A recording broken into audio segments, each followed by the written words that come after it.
Pleasant good day to you and yours. The time 2 minutes moving away from the 10 o'clock hour, and we have with us, as per usual, but I would assume this might be his last for the year. He will tell you whether it is or not. We have the inimitable, the one and only Mr. Chesley Hamilton. How are you today, sir? Good morning, Quinn. Good morning to the listeners at home and abroad. I mean, it's still November.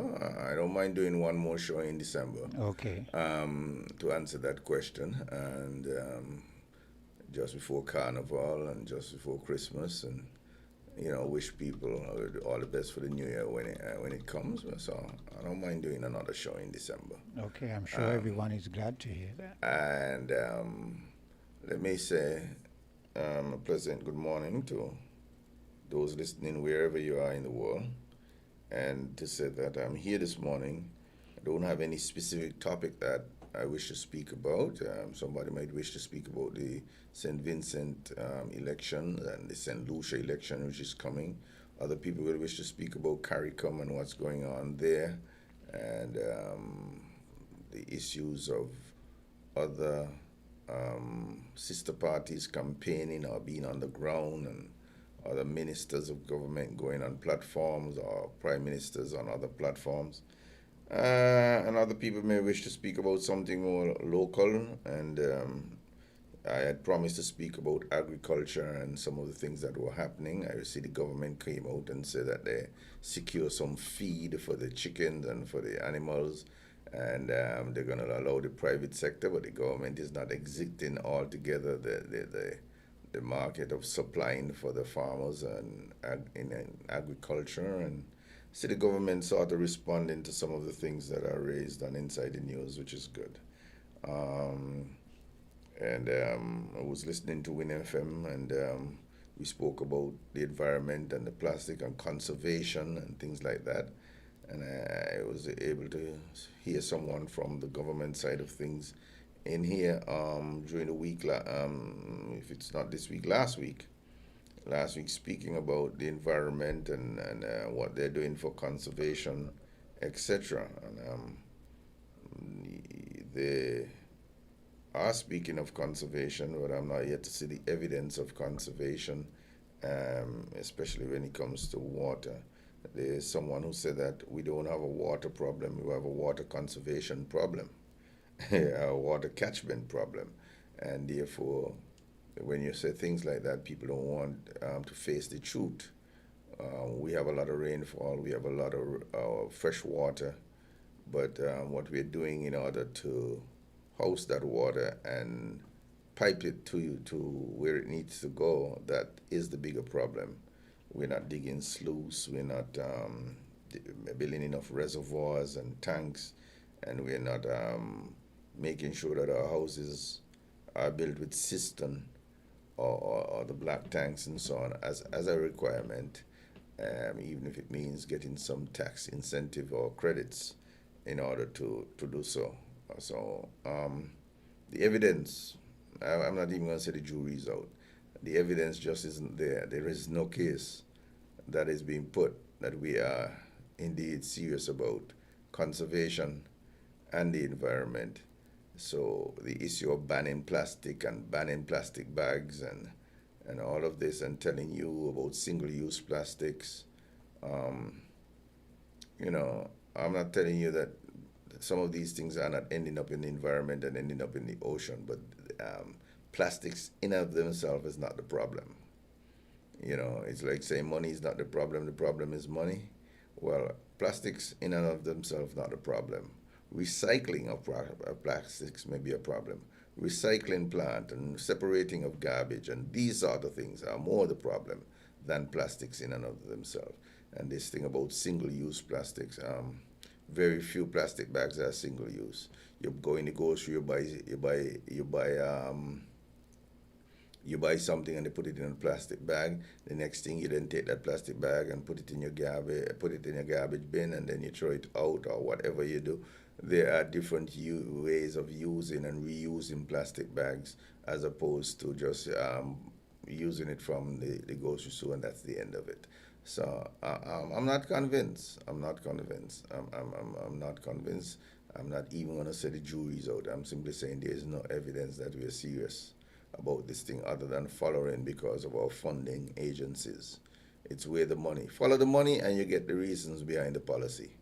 Yeah, and that's more of what it is for me, and that is more of what I'm seeing.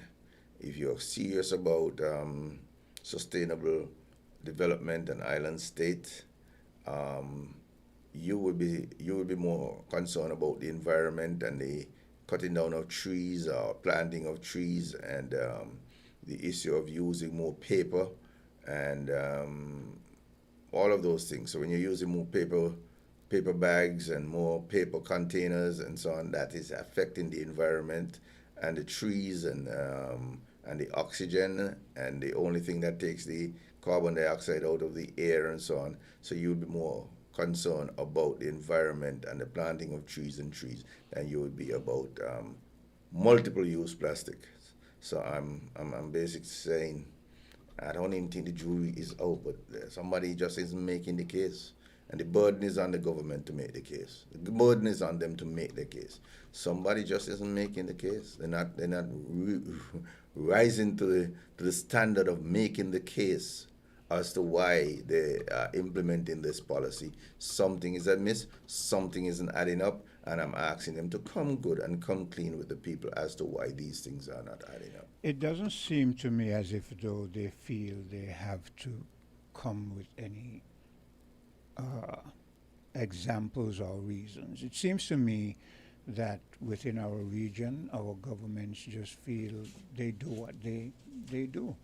They feel for whatever reason. Before you came, or just when you came, I was listening to a clip where it spoke about the Europe and America cutting off Russia's financial, ability to do transactions and that kind of stuff, and how it is already backfiring, and how it is going to create their downfall. The person was showing that 3 times in the past it has been done, starting with Britain in World War One, and every time this has been done, it has caused their demise. I say that to say this: the rest of the world look at what happens to them and makes adjustments. You understand? If they realize, okay, so you're going to freeze people's money because they don't follow your policies, well, we're going to find different ways. But we in the Caribbean, we just follow massa.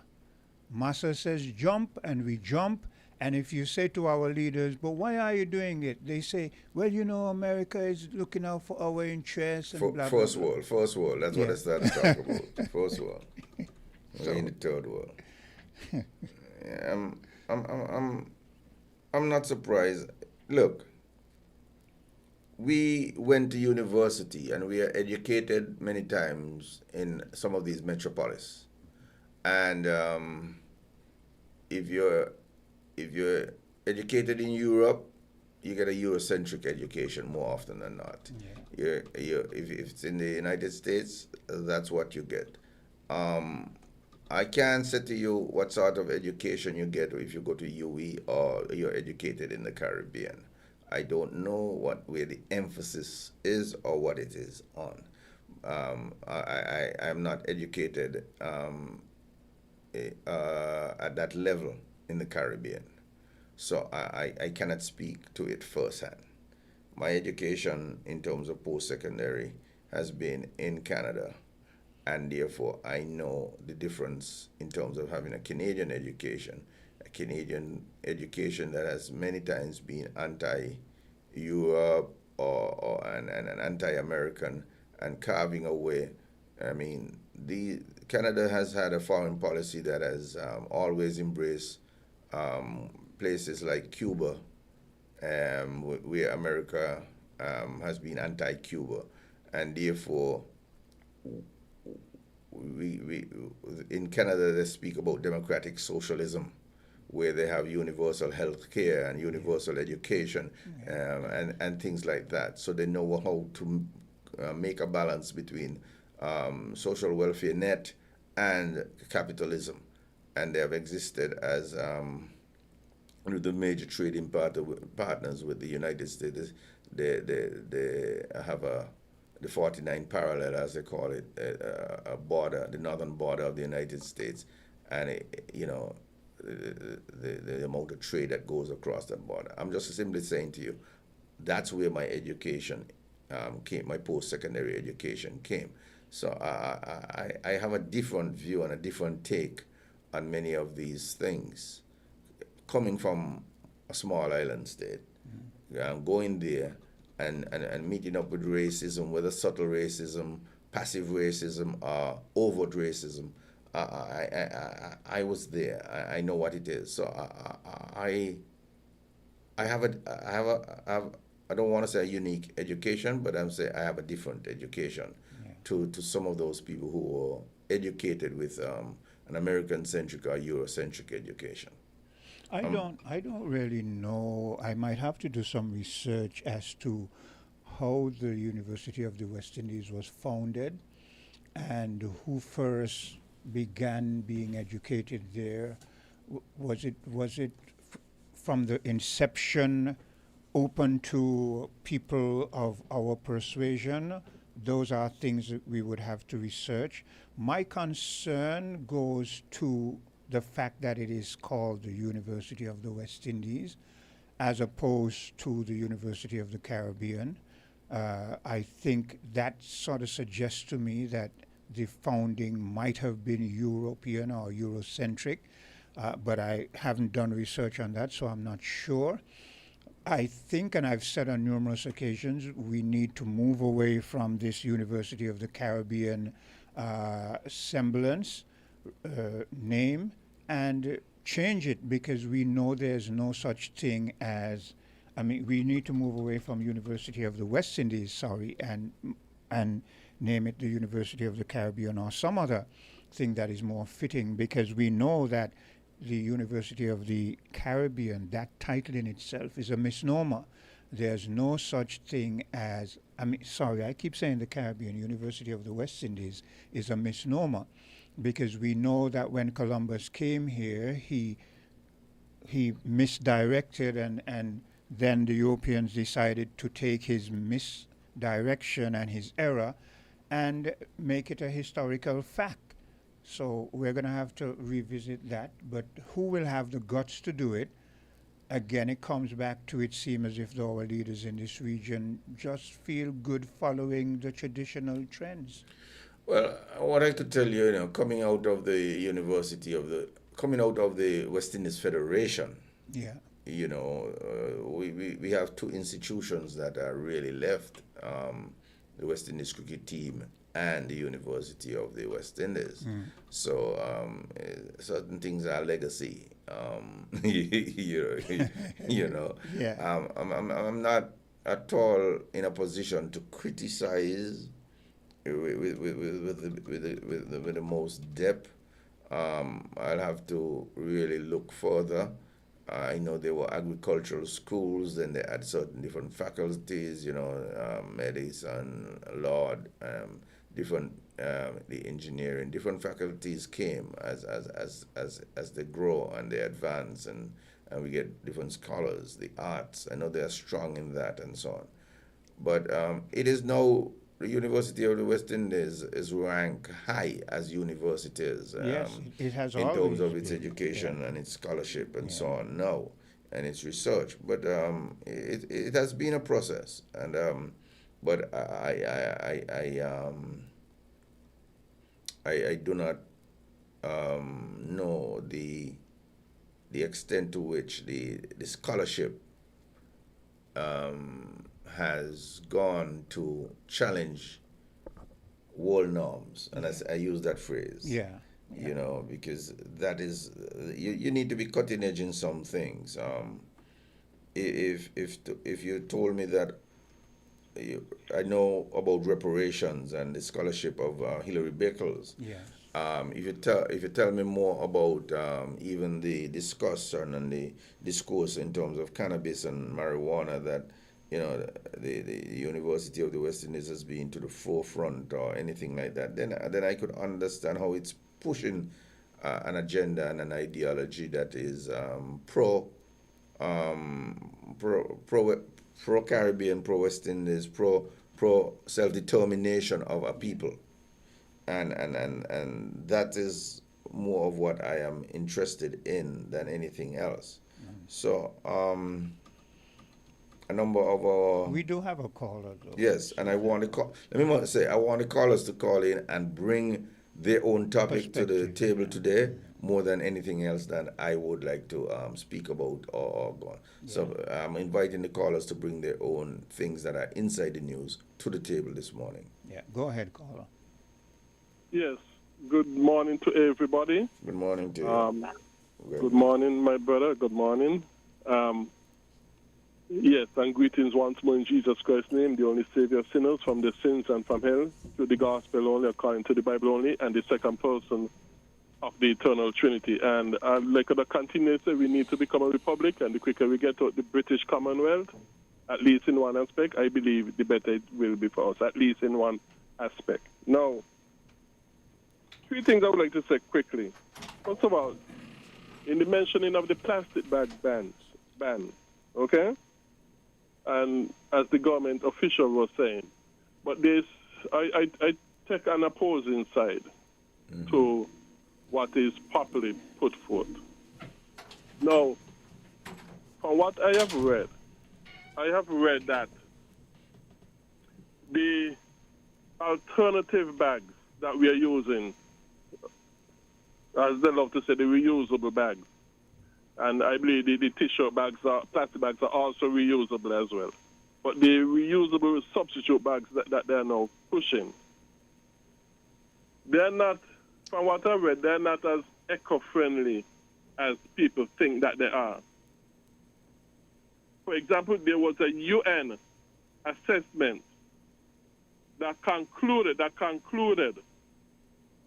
biodegradables, and I'm reading a little bit from the article, concluded that biodegradables might be the worst option when it comes to climate impacts, acidification, eutrophication, and toxic emissions.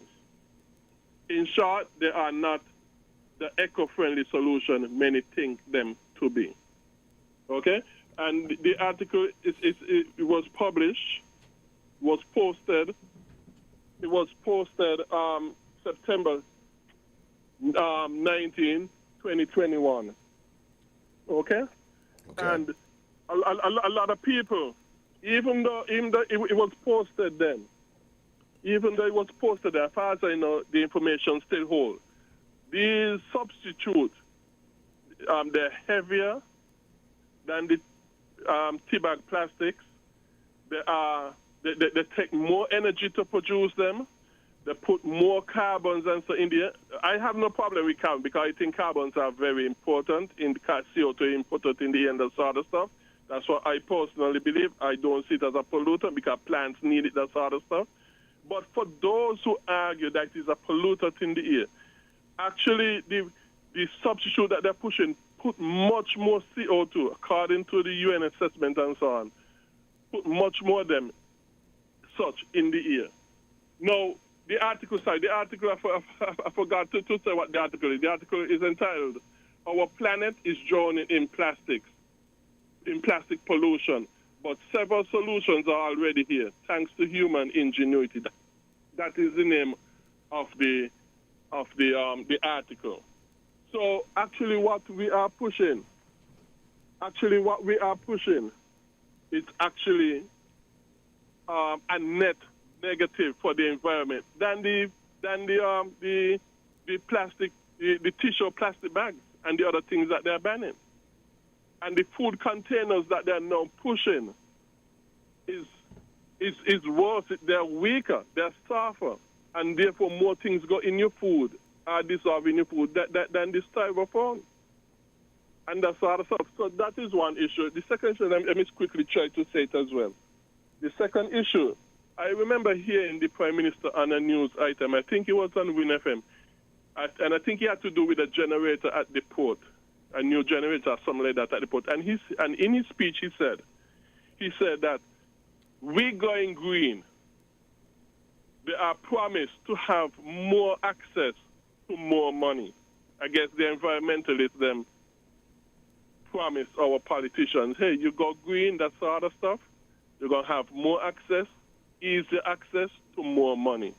So, you know, one could see why they're doing what they're doing. 'Cause I heard him say so on the news snippet of a speech that he was giving. And lastly, I would like to say, if they are going to rename, if ever in the future they are going to rename the health center in Old Road, I think my great-grandmother, Mrs. Edith Rodriguez, and there's another nurse, I forget the name of the other nurse, I think she was a matron or something like that from the area, I think both of them names should be on that health center in Old Road if they're ever going to rename it.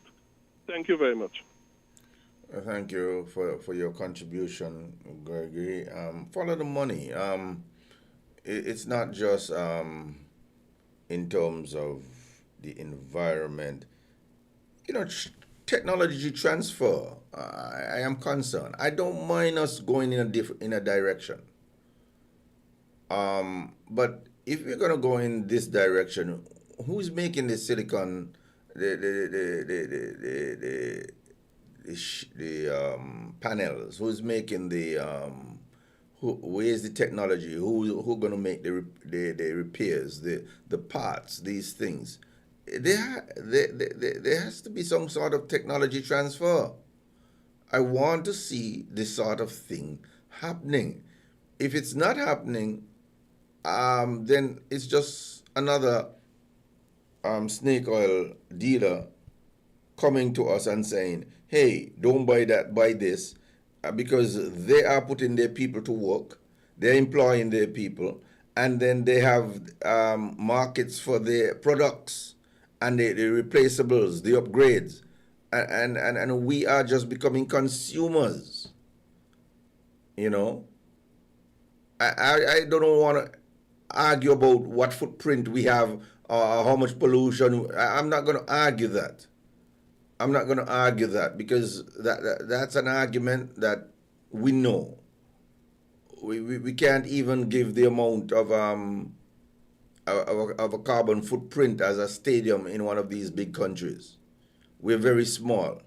But yes, our environment is vulnerable to global warming, to sea levels rising, to coastal erosion, to other storms. Yeah, we are vulnerable. And I want to hear the arguments on alternative financing and carbon credits, and I want to hear those arguments. I'm glad that all of that is part of the universal discourse. But I'm simply saying we must articulate the way. We're not supposed to be buying the people's argument line, hook and sinker, because they want to push new and innovative products on us. I don't want that. We're not supposed to be lost in that shuffle. Are these really new and innovative products that they want? Or are they using us as guinea pigs for certain experiments? Sometimes, and that is part of it too, because like I said, the renewable, the batteries, the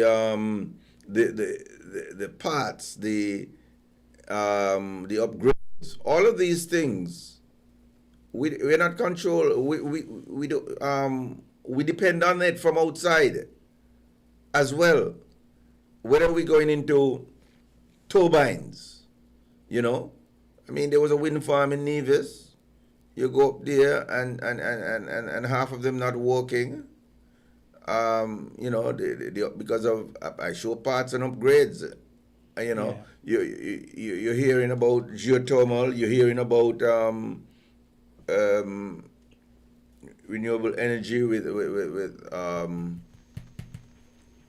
whether it's at the airport or elsewhere, solar energy. I am quite willing to say, listen to me, I want more solar energy. We have the sun almost every day and so on, but I want to be at the forefront of the technology. Sylvain is on the line. Please let the next person come on. Hello, Sylvain. Good day. Good morning, good morning, good morning.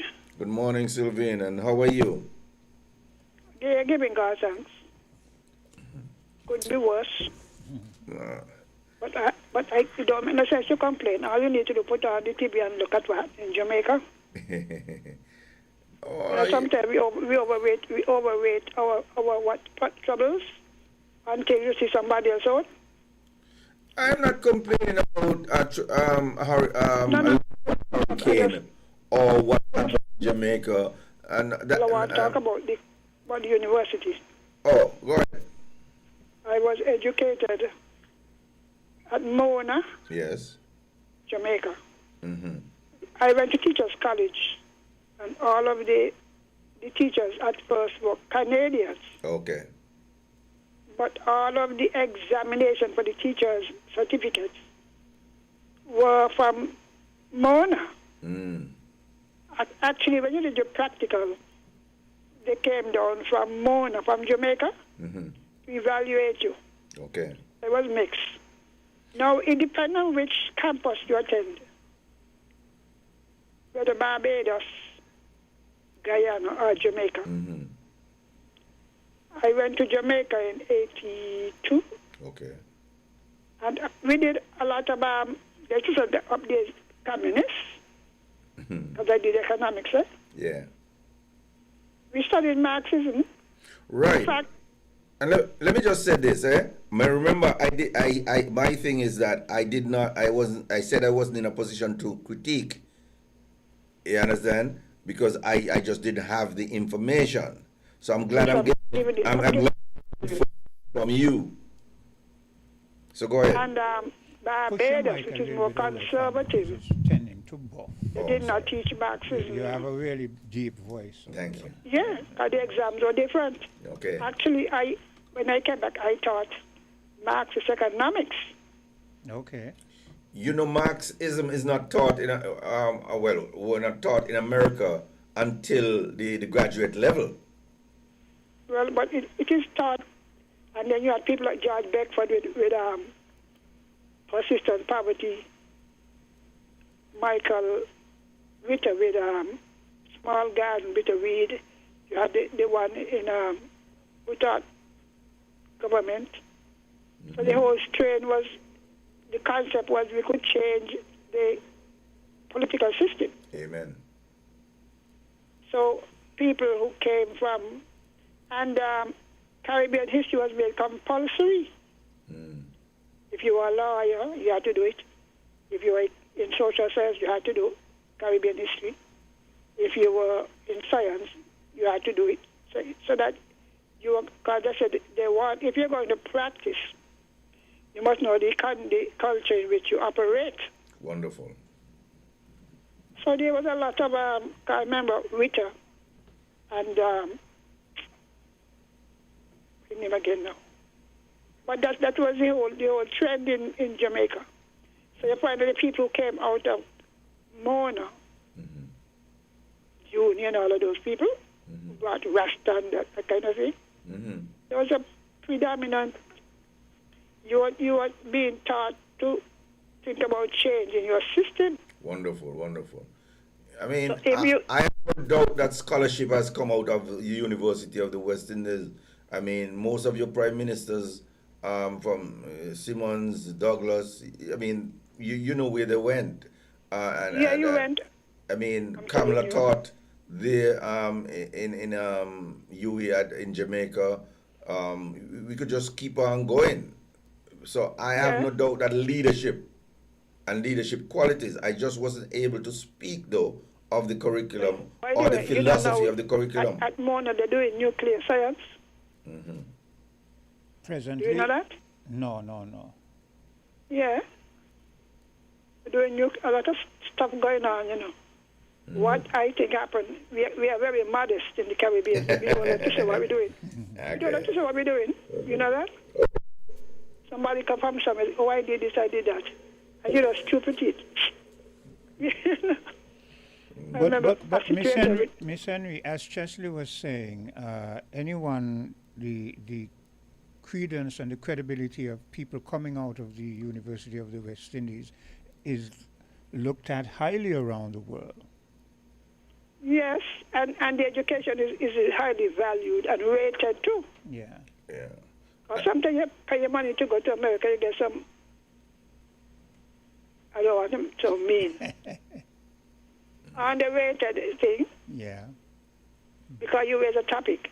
So you find sometimes the people who have been to Guyana, because Guyana was socialist too, they are more aggressive in their defense. They are better to able to articulate their position, because that is what you meet any subject, any course you do is based on changing the political system. I did a course called the Economics of Political Transformation. Yeah. We were taught how to transform our capitalist system to a socialist. So a lot of things were done with Cuba and down Chile. You know, all of those that you were expected to know. And you were expected to, because I tell you, you know, I remember a lecturer told me, when we leave here, they expect us to say we are going to go into position like permanent secretary and those positions. They expect us to make an impact. Put on your expert hat, Sylvain. Put on your expert hat. I'm going to throw a question to you, please. Go ahead. Go with me. Haiti.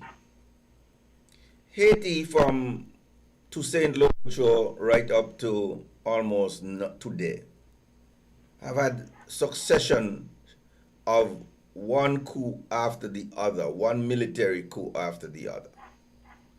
Yet we believe that democracy is natural, so we could just bring a civilian government and democracy, and we could just implant it in Haiti. I believe that we're making a mistake in Haiti in not considering using the army and the military structure for transformation to a different system. What do you think? I agree with you, because I tell you that is was pushed in Jamaica. I remember other courses they could go and do attachment. Yes. And we, the economic division, the company said no. Down there's a whole. The economics says it's a whole for the communists. So they're not going to let you into the business because you're going to want to transform it. Now, when it comes to Haiti, to me, I don't hope I don't sound mean. Yeah, go.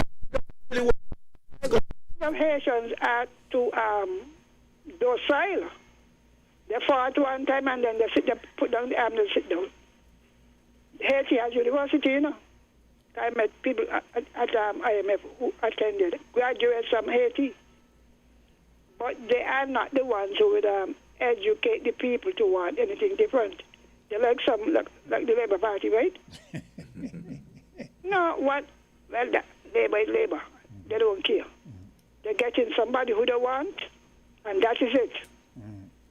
Because if you're so educated, I met one from Kenya to tell me, he don't know how we get down here. And the man tell me he's a lecturer, you know. I said, what kind of university is that? The University of Kenya, who they're talking about the other day. I met them in India. A young man, I tell him they're from the Caribbean. He don't know. I said, how do you think black people get down here? I had to tell him up front, says, you are sell us out, you know. You are sell us out. He was surprised to know that black people come down here due to the Atlantic slave trade, and he teaching. Okay. And he's teaching. Yeah, ignorance is in high places. That's what I'm telling you. Is ignorance in Haiti? They have this thing of dependence. They get their thing. They stand up to fight. But Somebody fought for them. But maybe, Miss Henry, that has been taught over time in Well, you could have, wait. Most of the revolutionary people in the Caribbean went to Mona. Yes. Yeah, that is Or they true. went to Guyana. Yeah. But let me ask you another question here. Why is it that so many of our Caribbean leaders, especially in our proximity, came from the university and followed along the labor line? They were like more pushing the labor movement, the Labor Party. I understand what the grassroots, what labor meant for the grassroots, but why is it if you are taught in a university to change the political system, all of them tended to adopt that labor movement? Because they knew they could get in that system what they couldn't get by people's full participation. Okay. You have an organization and a body Yes. in which to tap into, and you get put to the You get promoted you reach your goal quicker. to the top. That's easy. Yeah, okay. If you go It's I don't want to say bourgeois mentality. I couldn't join a political party at that level. They're going to throw me out. Because They don't accept difference, you know. God, when I would say, well, why are you doing that? Why? Trade unions as a whole was an organization. They don't sell out themselves. They sell out themselves. And you see, we're not observant. When Mr. Better took over the sugar industry, the lands, right? Yeah. Prior to that, the Labour Party was very, very active and aggressive. Mm-hmm. They had to negotiate before every crop started. You mean the labor union? Yes. Okay. Remember that the union and the party was the same. Yeah, but I Because just wanted to leaders make of the party distinction. were the leaders in the union. Yeah. So what they couldn't get, they would go and legislate. I remember Mr. Sultan legislating, but you couldn't get in there. And after that, they stopped negotiating with the union. They would tell the workers what they're going to get. Mm-hmm. So they broke down the negotiating system. Any attempt to do anything, you were appointed as your PAM, your RAM, your whatever. So it immobilized the people. And as you go along, when there was a change, they took off the head of the union.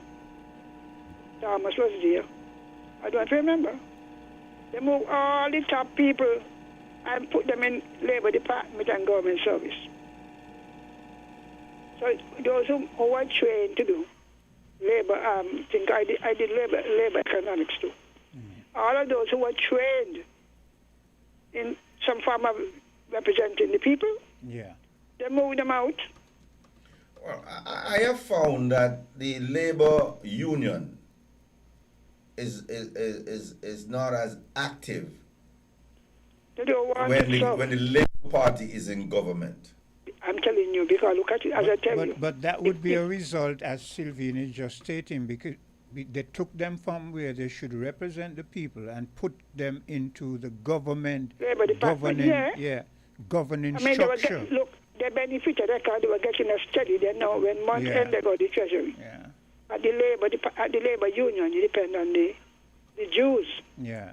Now, I am surprised that a person like Sam Conda hasn't said, listen to me, Oh, I've he- contributed at the highest level, and therefore now I'm going to go back and in the tradition of France, etc., I'm going to go and be active Sam in the labor Conde was union. trained in England, you know. But trade unionism and economics in England. So I Yeah. thought that he would go back Depending to... on what kind of labor economics you were taught there. That's a good one. You got to understand, you know. I would think that he would secure his legacy by making sure not only that the St. Nevis labor union, but I mean there's room for, just like there's the teachers union, civil servants, the nurses, the teachers, the civil servant. There is a need for collective bargaining. Of course. And resolution, labor But you resolution within the system. when you got people in the union who playing politicians, the more politicians than the politicians, aggressively cursing people. Stand up on the landing, 'cause we used to go to that. Every time you pass, they don't even know what card you're carrying. I don't carry nobody's card but Jesus' card. And publicly curse you. Yeah. You know, and this party business. That's why I don't join parties. This party business encourages it. Yeah. And the people who are in the union, they get away with murder because they are the ones who you can't expect a man to come in the office and join when you are so aggressive against them. You follow?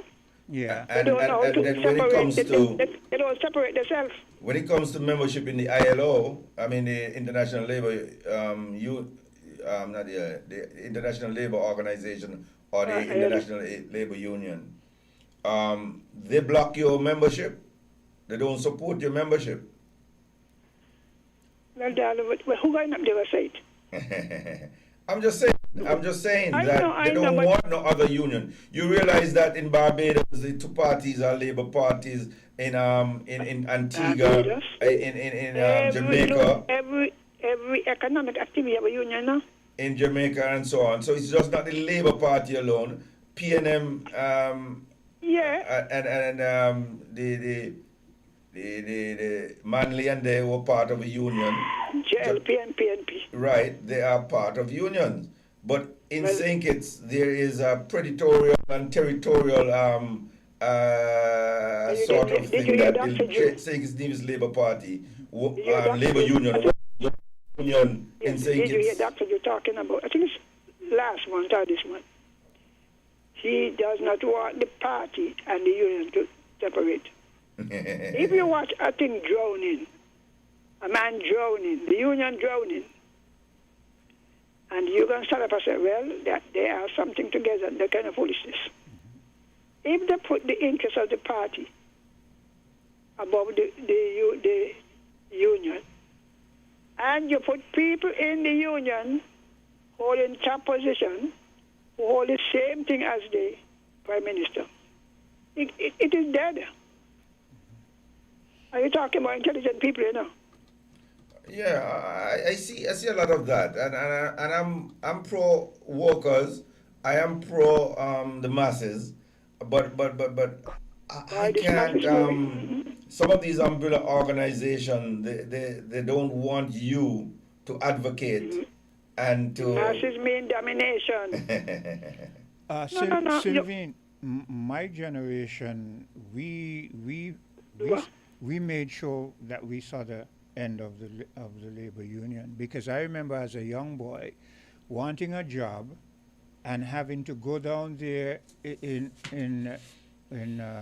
I know, and you pay of Massey's house, and I remember for 3 weeks every day going down there and standing up and trying to get someone interested in trying to get me a job, because the system was that you couldn't go to an employer and get a job. You had to go to the union gives you a paper, and then you go to the employer. So a lot of us young men would be going down there week after week, and people like St. John Payne would come and just we say, hey, so and so, and they say, you remember Owen Keynes? Owen Keynes, well, I remember that. I didn't want to mention anybody by name because he's not alive. I didn't want to mention, but I've heard many of the stories. I'm going to leave him for last, but people like St. John Payne and so forth, and they would come and you would say, sir, excuse me, and they would come and they say, can I help you? And you say, well, I'm trying to look a job and blah, blah, blah. And they say, so what field you want to go into, and so forth and so forth.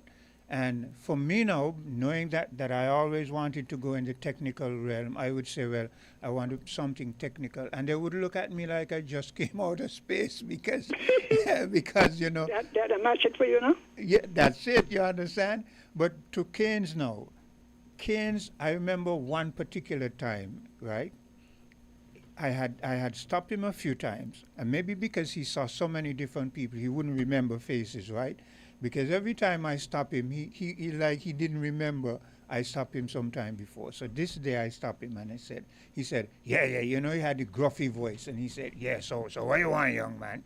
So I said, well, you know, I've been coming here for weeks trying to get a job. And he looked at me and he said, all right, people ain't want to work.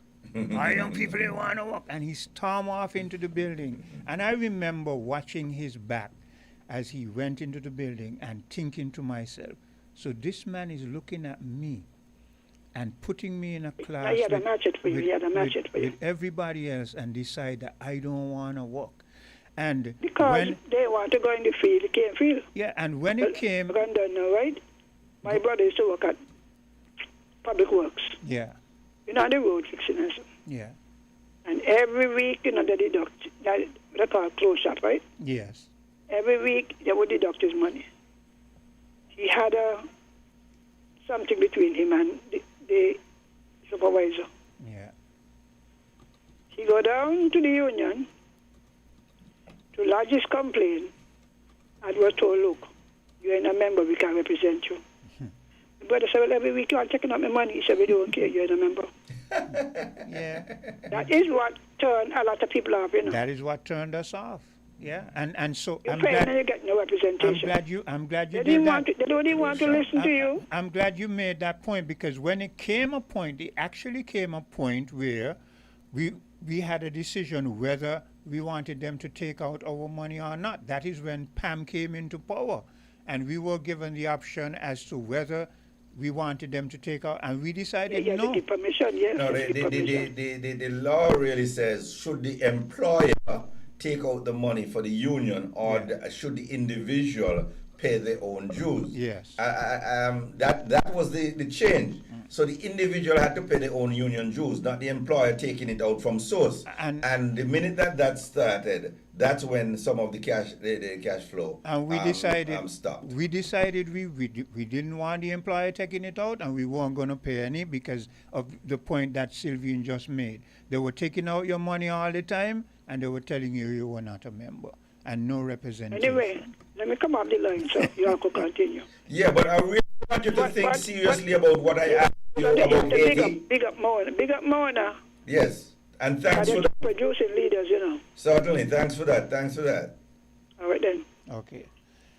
Yeah, so we'll take a bit of a commercial break, and we'll be right back. We're different. We're 98.9. 98.9. Win FM. Don't throw those bottles away. Turn them into money today. Vitamalt bottles equal cash in your pocket. It's super easy. Just take those empty Vitamalt bottles to any Cara Brewery distribution truck or any drinks depot in St. Kitts and Nevis. We're keeping our beautiful Twin Island paradise clean. Vitamalt bottles equal cash back. Keep it clean. Keep it green. Vitamalt bottle returns. Your bottles, your cash, your island. Here are your Horsters Value Mart IGA specials. Running November 27th to December 10th. Now our Value Club Blue Tag specials. Malt-o-meal bagged cereals, just $19.99. Essential Everyday White Vinegar, $14.99. Pillsbury Cake Mix, $6.99. Chef Boyardee canned and microwave pastas, $6.99. Celeste pizzas, $6.99 each. Morning Star meatless entrees, $20.99. And now our very low weekly Value deals. IGA or Essential Everyday Mac and Cheese, $2.99. Essential Everyday Oils, Vegetable and Canola, $13.99. Essential Everyday Croutons, $5.99. Libby's Canned Vegetables, $2.99. Nature Valley Granola Bars, $12.99. The Amanama Toothpaste, $14.99.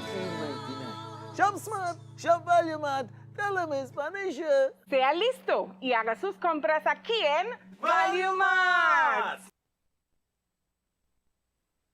It's here. The biggest, boldest, best furniture sale of the year at Horsefoot's Furniture and Appliances and Ashley Furniture Home Store. Get store-wide 15% off all cash purchases. Plus, enjoy triple cash back. Low monthly payments. Low interest rates. And your chance to spin to win amazing prizes all season long. From cozy sofas to stunning bedroom sets. Style your home your way and save big while you do it. So don't wait. The big year-end holiday sale is happening now through December 31st. Horsefoot's Furniture and Appliances and Ashley Furniture Home Store. Coming big this holiday season. Big comfort, big style, big savings at Horsefoot's Furniture and Appliances and Ashley Furniture Home Store. Big year-end sale. Don't miss it. This one is big. Terms and conditions apply. If you need protection, you need one who you can trust to secure your investment. You need one who'll do you just. TDC Insurance, you're the one that you can trust. TDC Insurance, you're always safe with us. TDC Insurance. Insurance is your go-to insurance company for all your insurance needs. We take pride in offering you the best solutions and ensuring our customers are fully satisfied. TDC Insurance, we take good care of you, guaranteeing you peace of mind. You're always safe with us. The battle for the crown is officially on. Sugar Mass 54 presents the Republic Bank Miss Teen St. Kitts and Nevis pageant on Saturday, December 13th at 7 p.m. All eyes turn to the Warner Park Cricket Stadium as 8 brilliant young queens step forward to represent their schools with pride, purpose, and poise. Cheer for Kimaya McDonald of Keon High, Tatiana Archer of the Immaculate Conception Catholic School, Kamira Williams of Virchow's High, Kaylin Brown of the Charles E. Mills Secondary School, Joel Nisbet of the Dr. Denzel L. Douglas Secondary School, Galia Philtu of the Baxter High School, Kato Rollins of the Washington Archibald High School, and Selena Alwani of Sky Academy. One stage, one crown, one unforgettable night as these rising stars bring talent, elegance, and school spirit center stage. Who will rise? Who will shine? And who will take home the title? Find out live at the Warner Park Cricket Stadium. Admission is only $50 for adults and $40 for children under 18. Tickets available at skandcarnival.com. Sugar Mass 54, sweet to the core.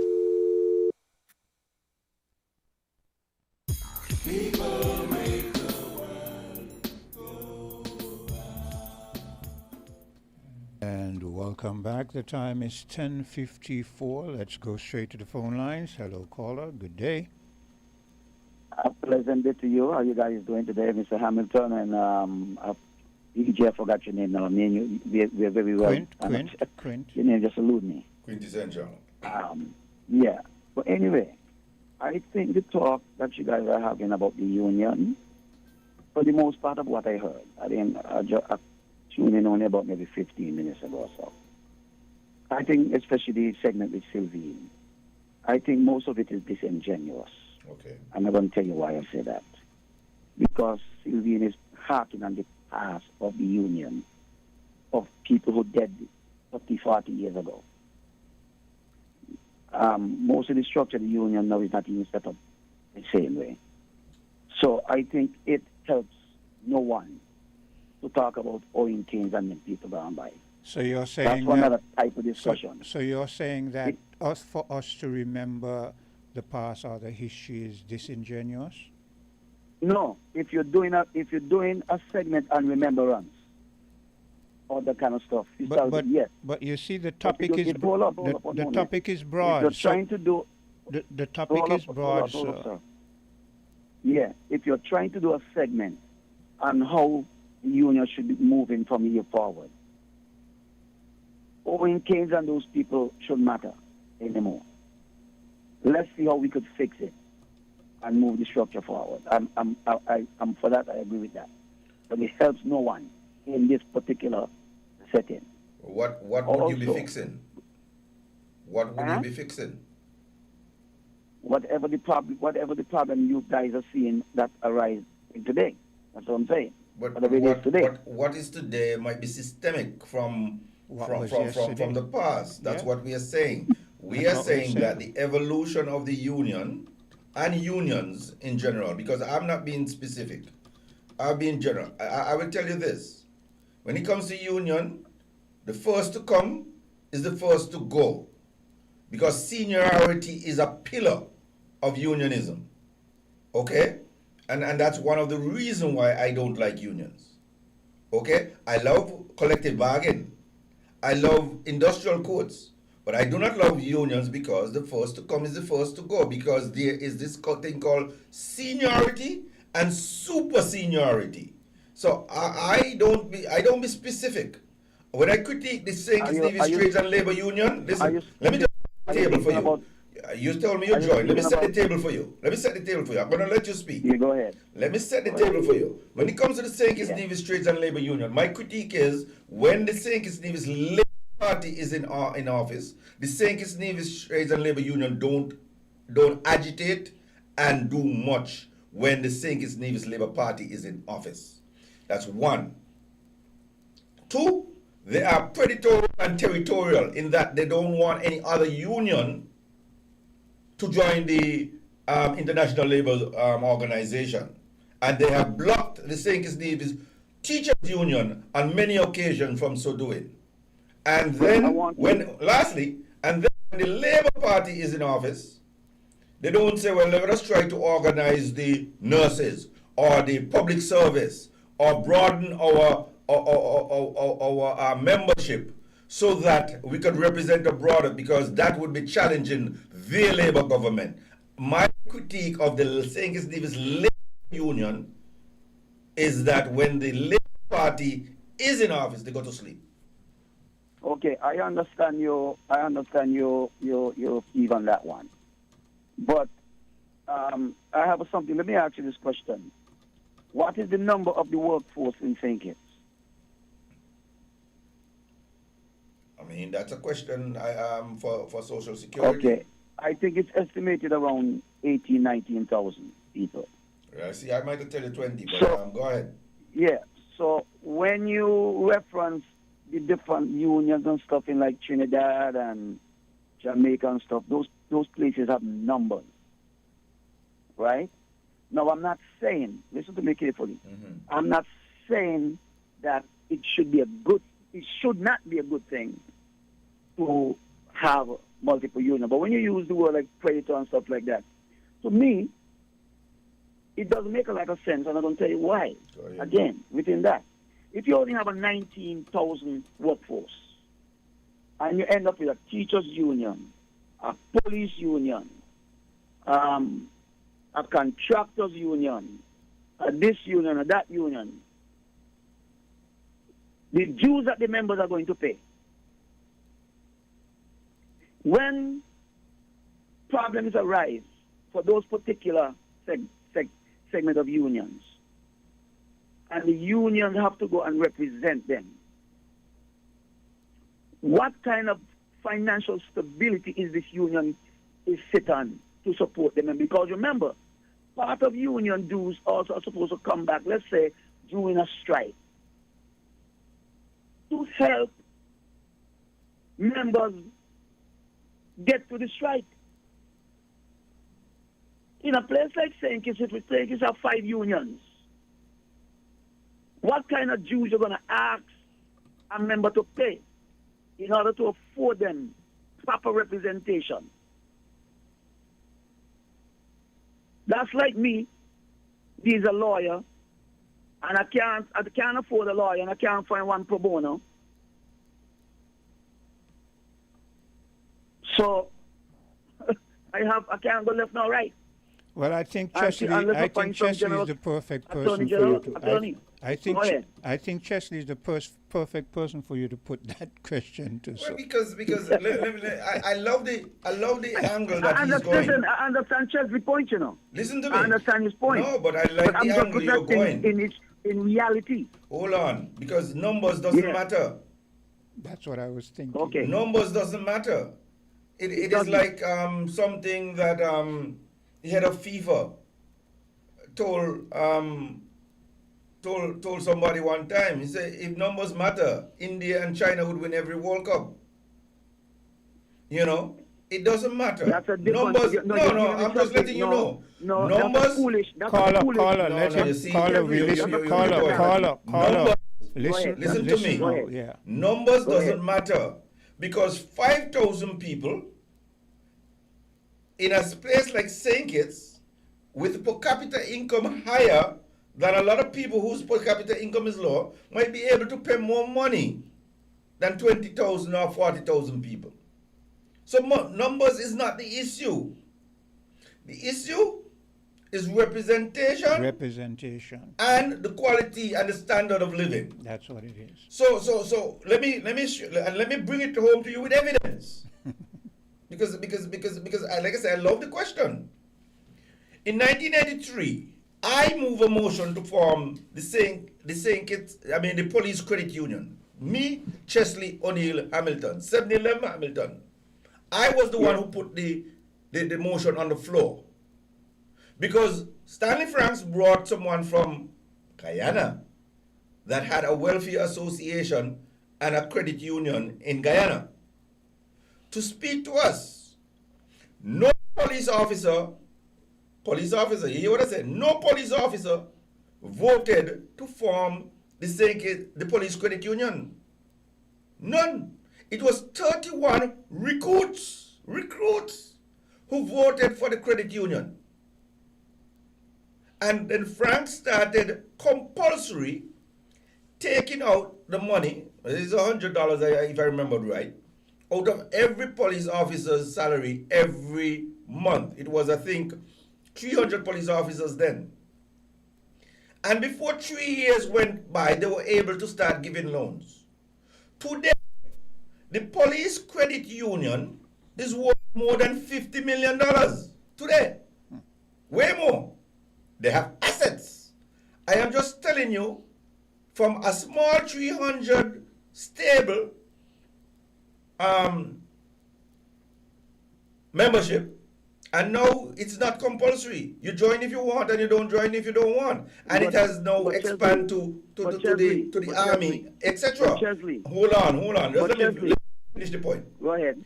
My thing is that you spoke about it. There can't be a police union and a disunion. I just show you that with a small membership, doing what is in the best interest of the welfare of the police or the membership, it is capable of being able to hold its own. Similarly, the St. Kitts Nevis Credit Union, whether they represent Rams, the Carib Brewery, some areas on the industrial site where they had a monopoly, etc., are quite capable of a lot of things. Plus, they had also, they own the labor, the spokesman.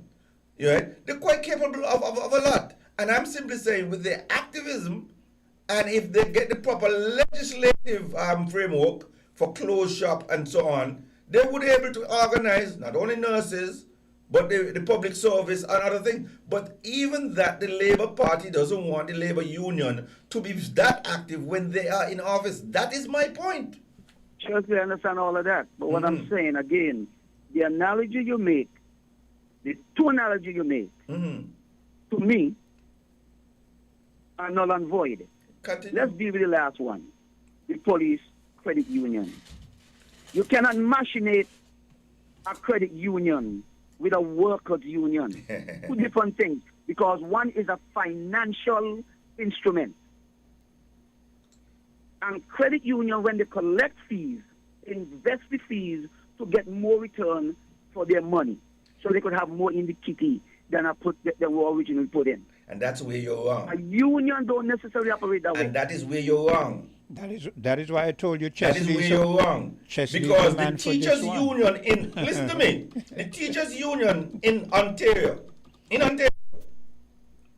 is the owner of Maple Leaf Gardens, is the owner of supermarkets, trade, all of that. It is when the union, the teachers' union in Ontario, divested out of South Africa. Listen to me.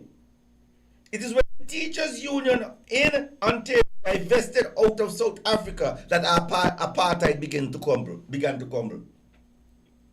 Listen, I know that unions make investments. I didn't say that they don't at all. I know they make investments. But again, you're still dealing with, for example, if you started a police workers union back in the day, the same as you did the credit union, would $100 for workers union would have sufficed? Would $200 out of people's salary back then, when you're talking about, would have made sense? It would be more than make sense. You know what percentage of our income that was? That was almost, I mean, you know what percentage that was?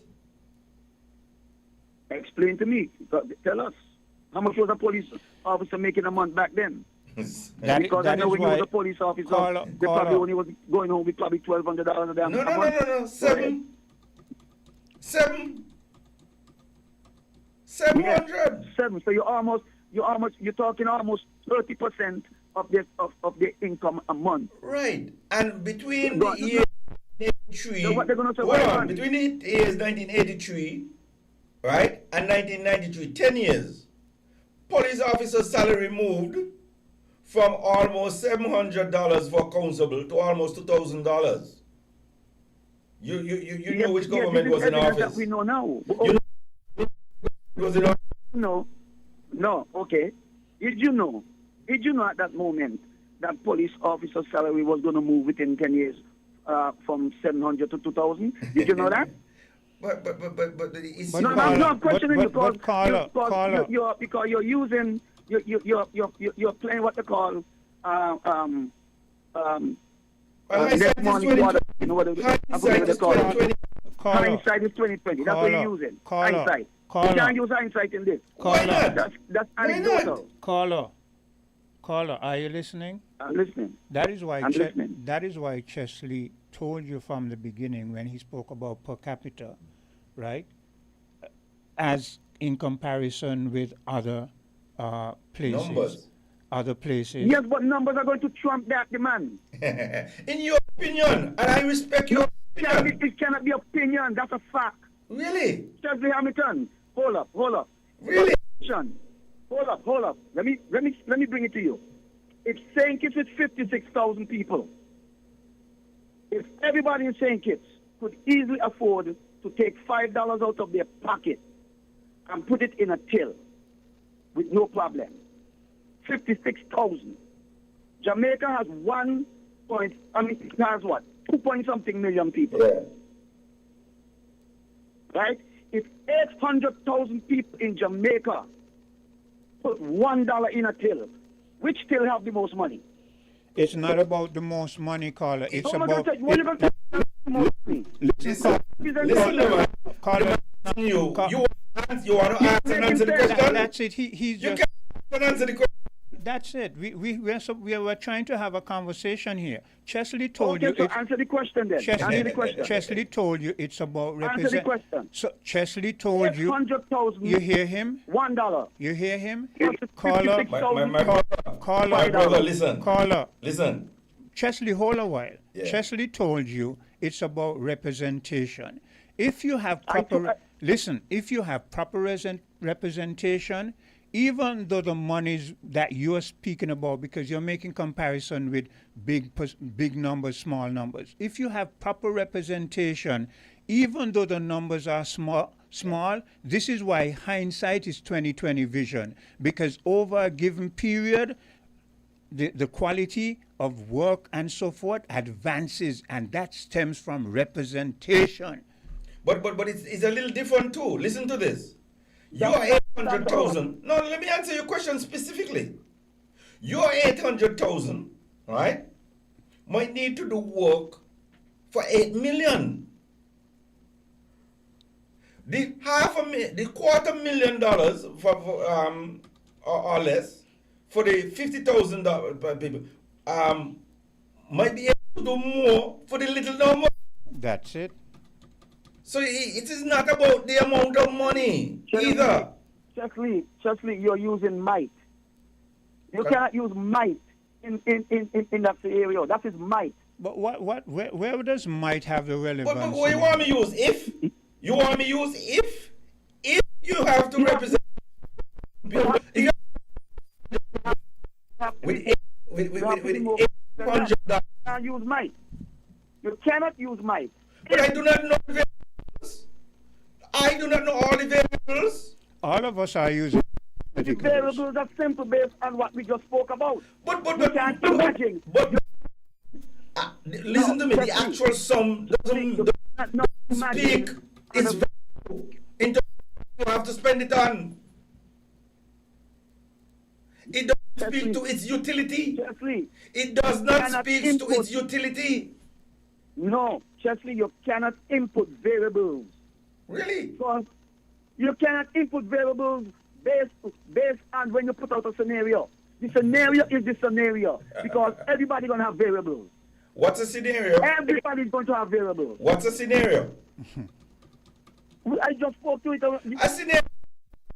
That's what I said. Everybody's using numbers. Hypothetical. No. You said numbers don't matter. But the example that you gave was for a country that have less than 55,000 people versus a country that have over 2 million. And I told you Those it's the numbers per can't capita matter. income and the value of what you can do with the money given.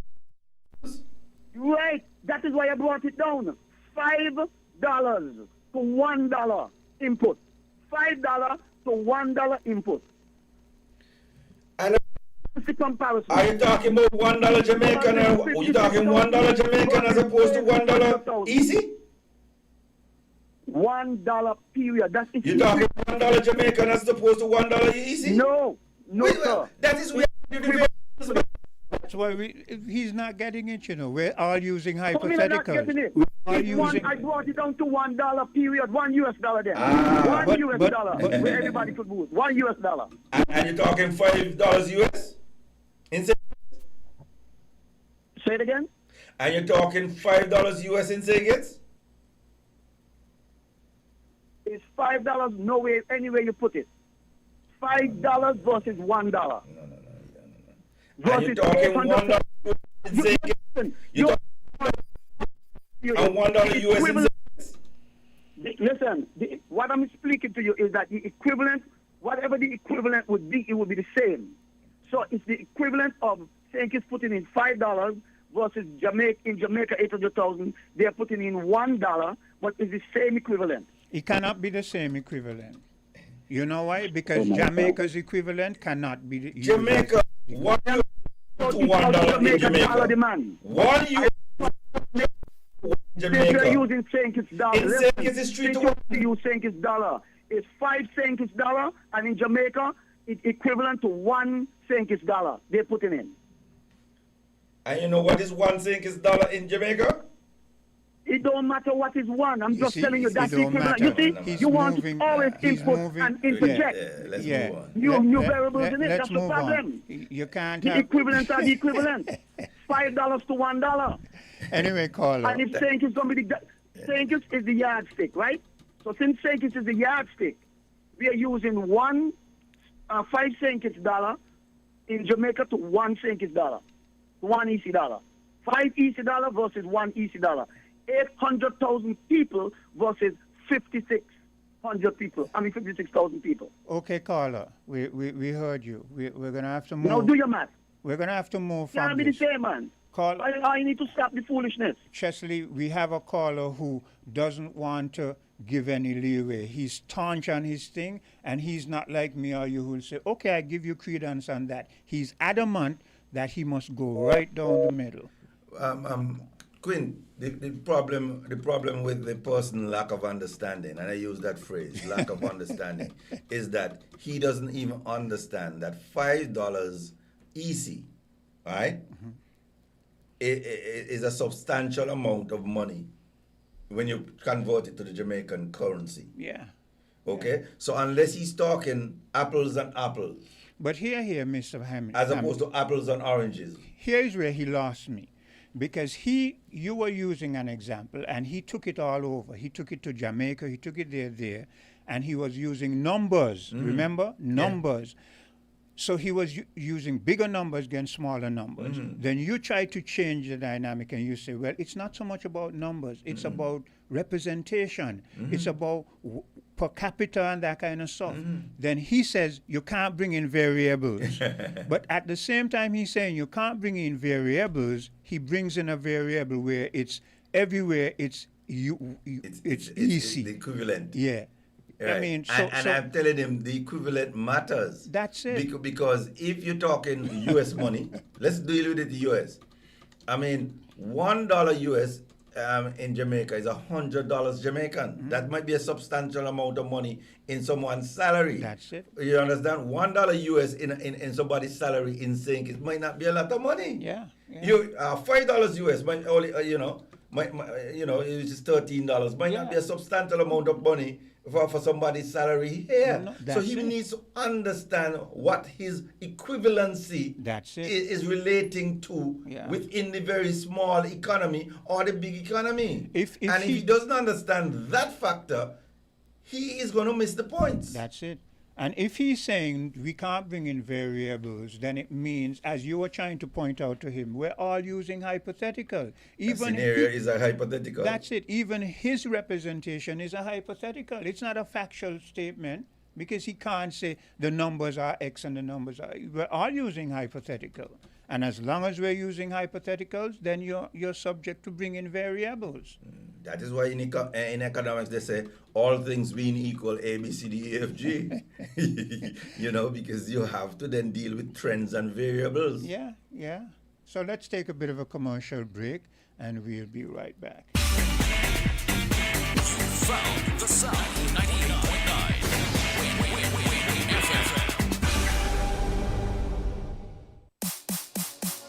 If you need protection, you need one who you can trust. To secure your investment, you need one who'll do you just. TDC Insurance, you're the one that you can trust. TDC Insurance, you're always safe with us. TDC Insurance is your go-to insurance company for all your insurance needs.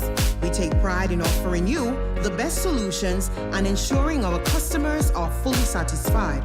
TDC Insurance, we take good care of you, guaranteeing you peace of mind. You're always safe with us. Don't throw those bottles away. Turn them into money today. Vitamalt bottles equal cash in your pocket. It's super easy. Just take those empty Vitamalt bottles to any Cara Brewery distribution truck or any drinks depot in St. Kitts and Nevis. We're keeping our beautiful Twin Island paradise clean. Vitamalt bottles equal cash back. Keep it clean, keep it green. Vitamalt bottle returns. Your bottles, your cash, your island. People make the world go round. And we're back. The time 90 minutes after 11 o'clock. Before I go back over to you, Mr. Chesley, something just crossed my mind. Let's use pro bono as an example, right? Where you go and the lawyer is not being paid up front or whatever. But does that mean he's not going to give representation? No. A matter of fact, the obligation is the same. That's it. So that's the point here. It's about whether you have a union that will represent you. It might even represent you using a hypothetical pro bono until everybody gets on a certain living standard, and then it starts to reap benefit. That's a scenario. Because as a professional, once you hold yourself out to providing a certain level of service, you are held to a certain standard. That's it. Hello, caller. Good morning, guys. Yeah. I kind of got lost in the semantics there. Yeah. What exactly was the mood? Well, we can't explain his mood. It seems to me, from my perspective, he was trying to say that because St. Kitts has a small population, you can't have 3-4 unions because you won't be able to get monies in the coffers to sustain the viability of a union over a long period. But Chesley was trying to tell him it's not so much about the monies and the numbers, it's about representation for the rights of the individual under working conditions. Yeah. Okay. There were a lot of factors that he raised. Let me say these things, because, for instance, the auto union in Canada. Yeah. Not because it's the auto union, the automobile union. There are a number of allied unions. Yes. That if they go to strike, the auto union will come in, lend them money, do different things. So there are different ways. It's almost like a syndicate with the unions. Yes. That is why you join the International Labor Union, because rather than union busting or breaking a union, sometimes it's the international union that will give you funding and money and so on. Yeah. So it's not a simple question like, oh, well, the St. Kitts Labor Union don't have any money. Yeah. They are a member of allied unions and regional unions and regional organizations. It's a whole different thing. And because of that, they can give you representation. Yeah. And representation is the key. Go ahead, Mr. McMahon. I would say, as think it was a Russian, was it a Russian general or president that said, numbers have a quality of its very own. Huh? Yes. So you can talk about, well, my war machine, my equipment is better than yours, but the quality can be overwhelmed with quantity. That's Yeah. it. That's it. Yeah. Well, put a number where numbers has its own might. You know, Okay. numbers has its own might. Yeah. But I would say that one of the things why unions, if this was the original assertion that you were talking about why unions and able to thrive here, no, why there has been somewhat of a demise of unions. I think one of the main things is that they have been victims of their own success. Okay, over time, if you look at the local context, for instance, we have been able to, in terms of standard of living, in terms of conditions of work and those sorts of things, we have been able to bubble to the top of at least the OECS and some may say most of the Caribbean. Yeah. Okay. Yeah. In terms of the indicators that determine whether workers are being taken care of or not. Yeah. Okay. And in that situation, in situations where, there are a number of factors for that. I mean, part of it might be enlightened management. Part of it might be the fact that the political parties pay attention, in fact, to workers' rights, conditions, pay, and those sorts of things, more than in other places. But the fact is, the net result is that our workers seem to be better off. Okay? And Well, he was saying to us that we can compare our numbers with other places' numbers. And I told him you have to look at the GDP and so on in St. Kitts, not just the numbers that we are a small society. Yeah. The numbers is not the only variable. Right, because other places, other places in the Caribbean have much larger numbers. The unions are much stronger, but yet you can argue about the results of those numbers and that strength. Yeah. Okay. Yeah. So I'm wondering though if one of the reasons, I think somebody mentioned it. Currently, it might have been you when you outlined your experience, and it has to do with something we've talked about on an earlier program, where some people just cannot handle power and authority and responsibility. Yeah. Okay? And so you'll have you called his name, but I mean, that was a famous one. Yeah, he was. Yeah, right? Right. Infamous. Oh, infamous. Yeah. Infamous. Right. Yeah. So some of them. And pause a minute there. When the caller called and he first started, I kind of understood what he was trying to say, but I guess he didn't put it in. He didn't represent it properly. What he was trying to say, in essence, is that Cain's done dead and gone. May his soul rest in peace, and we should not evoke some of the unfavorable memories. But what myself and Chesley was trying to show him is that those memories are what cause the results, right? Of course. Yeah. Of course. I mean, it's still, for some people, it's still very fresh, very raw. Yeah. Okay. So and that would be one of the variables that That's it. He spoke about that.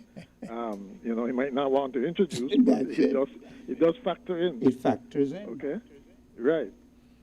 So but one can argue that these days, when you have things like staff associations, like I remember, welfare organization, those kinds of quasi-union type thing. Yeah.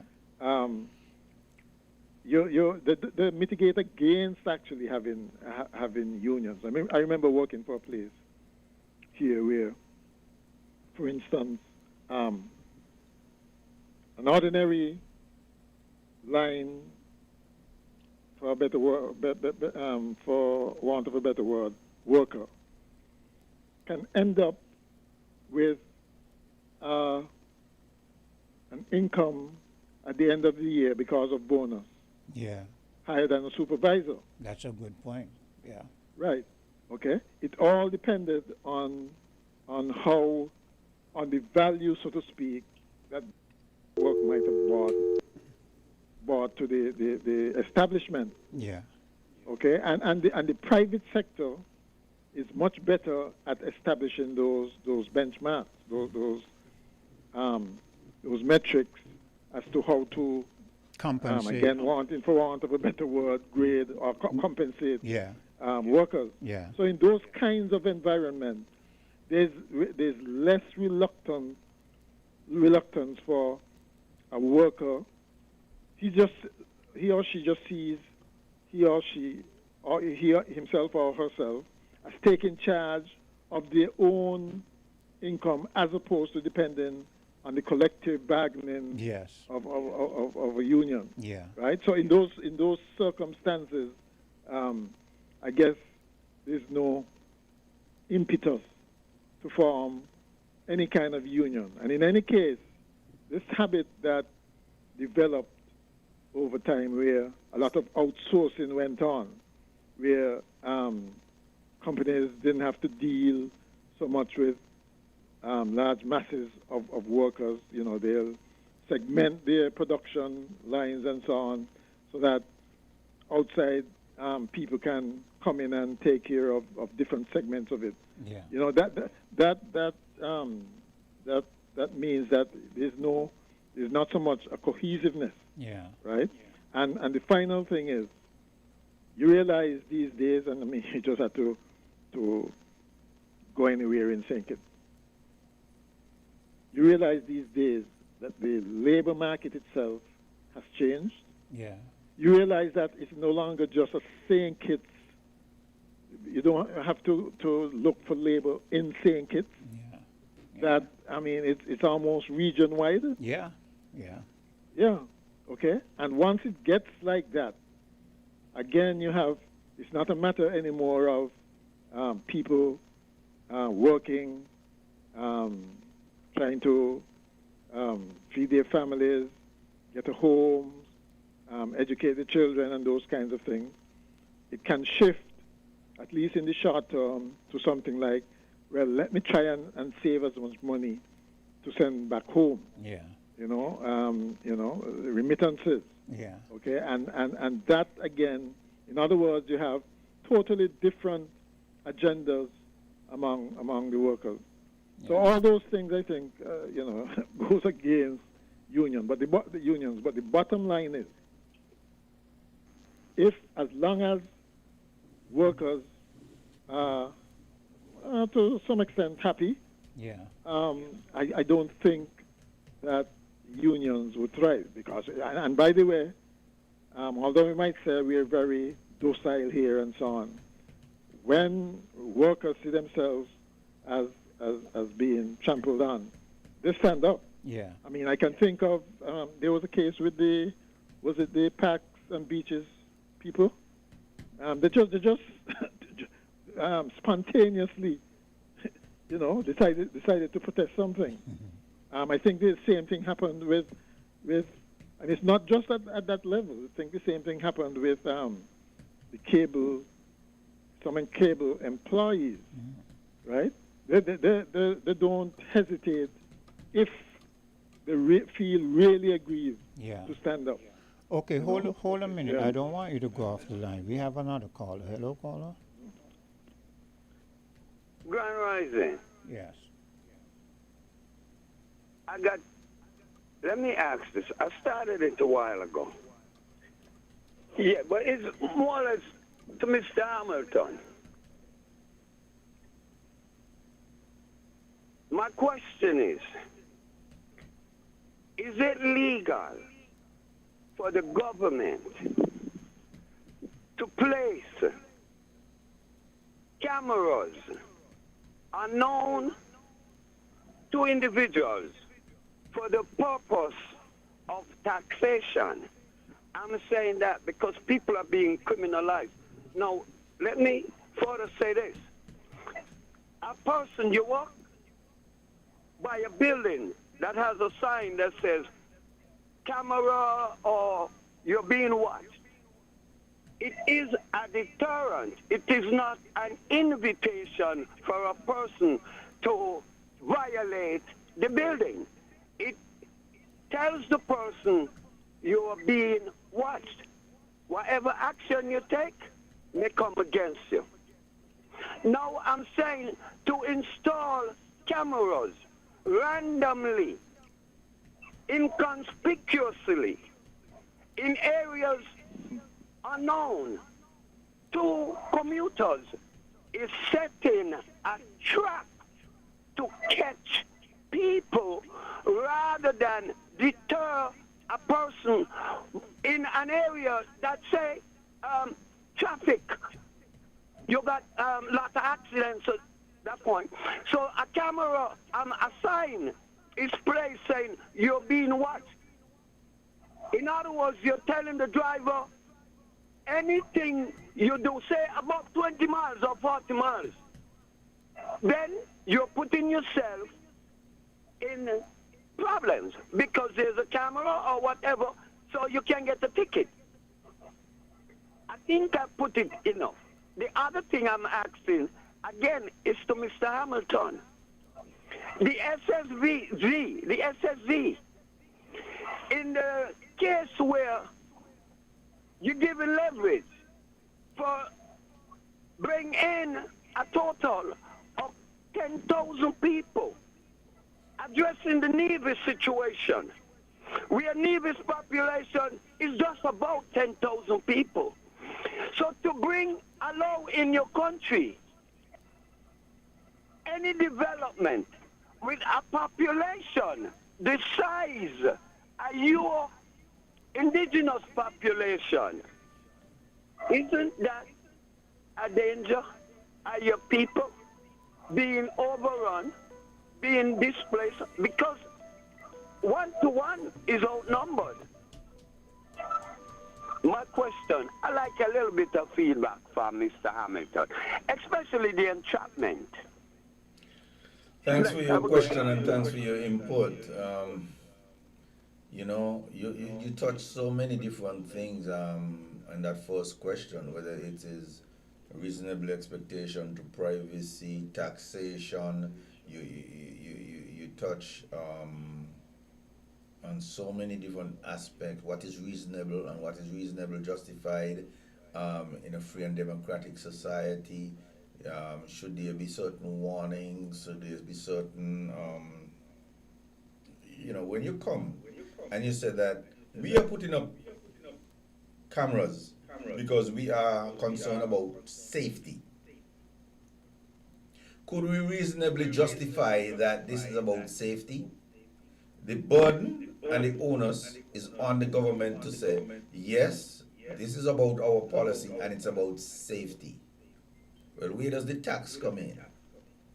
Where is the justification for the taxation and the consequences that flow from the taxation? Could the government reasonably justify that in a free and democratic society? I don't think that the rationality and the proportionality test will be met. But that's something for someone else to discuss. That's something else for someone else to consider. Because sometimes, again, I'll come back to it, might is right. And right is might. So therefore, the government member put in place and it ram it down your throat and it said, this is what we're going to do. You have to then decide at the polls what I'm going out to the polls to do and what I would accept and what I wouldn't accept. Do not be like yam on the bed, making noise, groaning and moaning, and don't get up and stand up for what you think should be done and how it should be done. Politics is about policy making. Politics is about policy making, not red and yellow or green and blue. Politics is about policy making, and you must make sure that the politicians make the policy that is in the your best interest. So therefore, I would say that you're raising good questions. When government feel that they are big bad enough to just ram policy down your throat in the form of legislation, it's up to you to say hell to the no and say, I am going to stop you from going that far in intruding in big government, the deep state intruding on my privacy, intruding on my, taking the hand out of my pockets, because that's what they're doing. We want we want smaller government, and we want freedom to do certain things. And you must decide, this is how I want it to be done. That's on that question. On the SSZ topic, I'm going to answer you this way. It is not only a population issue. It's far more than just the population of the potential population in Nevis or the potential population of this. It's far more than all. There are more questions than answers. And people are going to say, well, we don't know what we're dealing with because the agreement is not in place as yet. So we're dealing with hypothetical. And we're not supposed to ask these questions. Or we're not supposed to debate until you see what the agreement is. I beg to differ. If we need to increase the investment climate, for our investment climate, and we need to be able to say, foreign direct investment must come in this way, but there are far more questions than answers. And when the government come like who it was that came in like a thief in the night. You understand, and bring something to you, and then want to blame others who did not debate the issue in Parliament. Like that was enough to change the vote. Yeah. You had the majority. You had 3 opposition members who brought it, and you had the government side. 2 other members of Parliament, whether they abstained or they weren't there or they voted against it, that does not change the vote. Do not deflect. Answer the question directly. You were the one who brought this. You had the authority and the power, not only from the executive level, but from the legislative level to do so in the Westminster system. Own up to your reality and do not deflect it. That's all I'm going to say. And again, that was a ramming down the throat. Go ahead, Mr. Yeah, just I was trying to follow something you said just now. You're not saying, okay, the government says it's a safety issue with the cameras. Mm-hmm. You're not saying that and you're referring to fines, mm-hmm. okay, the punitive measures mm-hmm. as taxes. Yeah. What would you? But it's more than taxes. But go ahead. Huh? It's a little bit more than taxes, because there is something when it comes to these fines. There's something called you pay or else. What is the or else? The or else is that you can go to jail. Yeah. So go ahead. But what would be your recommendation in lieu of that? In lieu of fines, because okay, let's say the camera catch somebody speeding, mm-hmm. right? What should be the penalties for that? Is it that would you prefer some kind of point system where eventually, if you accumulate so many points, you lose your license? Is it the monetary punishment is what you're against? No, it is the policy. You said the policy is about safety as opposed to anything else. Is it really about safety? Or but isn't there an indication, according to them, mm-hmm. that people have been slowing down because of the cameras? And does it mean that the slowing down has caused less accidents? That's what they're saying? I got in an accident I got into an accident going 5 miles an hour. True, that's true. But you're more likely to get into an accident going at 80 miles per hour. Well, that's the only accident I've gotten into, so I don't know about the more likely. I don't know about the more likely. Yeah. Well, I mean, I understand. To me, for instance, 350 the fine is, I think. And that's the thing. That's the thing. When you start there, you don't say, okay, the speed limit is 20 miles an hour. And then you say the fine at that is what? 250, let's say. You didn't say if you are going at 10 miles over the speed limit, we start you with a ticket. You get a warning between 20 and 30. You didn't say that. So you're talking about there's a discretion. There's no discretion. Yeah. You're starting with bam. I remember. Right. A ticket. I remember There is no suggesting that. I remember suggesting that now that you can impose one technology on the other in terms of deciding that, well, a first offense, for instance, you get off with a warning, and then those kinds of things. There's none of that. But that's possible. And then it's not going up by every 10 you pay must be $100 more, and so on. Yeah, they could have more flexibility. I agree with that. I mean, that's really punitive. I find the fines very punitive, and since you're now in a position where you're more likely to catch more offenders with cameras, then they should re-examine those. If you are dealing with safety, entrapment, warnings, and then you have police officers say, "Oh, we down because we want to catch people," and so on. Really? So where is the safety? Where is it? If this place is a speed zone, let's call it any place, any area. Let's say Whitegate. Let's go to Whitegate and say people are speeding through Whitegate. Did you put up some warning signs? Listen to me. This is a radar cameras are in this area. Monitor your speed. This is a high traffic, high accident area. Be careful. Nothing. So it's not about safety. You cannot justify. No. Your policy must be in line with your action. If the action is not in line with your policy, then there is no rational connection.